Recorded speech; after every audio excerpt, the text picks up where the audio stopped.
అంటే ఎంతసేపు మనం పిల్లల్ని వీడు చదవట్లేదు, వీడు తిరుగుతున్నాడు, వీడు అరుస్తున్నాడు, వీడికి మార్క్స్ రావట్లేదు, అందరి పిల్లల్లాగా యాక్టివ్గా ఉండట్లేదు అని చెప్పి ఎంతసేపు మనం పిల్లల మీదనే కాన్సన్ట్రేట్ చేస్తున్నామా?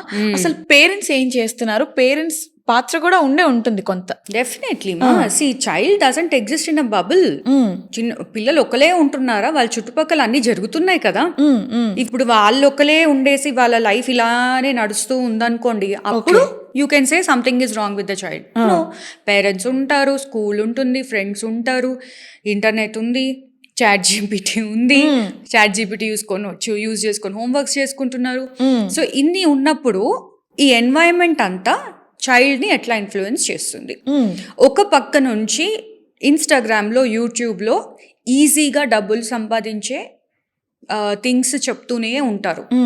లైక్ యునో ఇన్ఫ్లుయెన్సర్స్కి డబ్బులు వచ్చేస్తాయి. So when you have different information coming in, okay, ఇప్పుడు డాడీ మమ్మీ ఏంటి పొద్దు నుంచి సాయంత్రం వరకు 9 to 5 జాబ్ చేసుకుంటూ కష్టపడుతూ ఉన్నారు, ఇంట్లో అట్లీస్ట్ ఒక గంట సేపు కూర్చుంటున్నారు అని చెప్పి పిల్లలు చూస్తారు కదా. నాకు ఇలాంటి లైఫ్ ఎందుకు, నాకు ఈ లైఫ్ వద్దు, నాకు రోజంతా డాడీ ఉంటే బాగుంటుంది, నాకు రోజంతా మమ్మీ ఉంటే బాగుంటుంది, నార్మల్ రైట్? సో అది ఎలా వస్తుంది?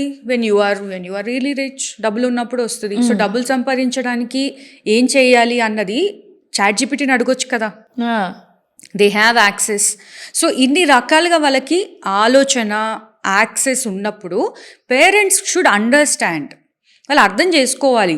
ఫోన్ లాగేసుకొని నువ్వు ఫోన్ ఎందుకు చూస్తున్నావు అని ఎంతమంది పేరెంట్స్ ఎప్పుడు చూసినా ఫోన్ చూస్తాడు అంటే నువ్వేం చేస్తావమ్మా ఇంటికి వచ్చిన తర్వాత? What do you do after coming home?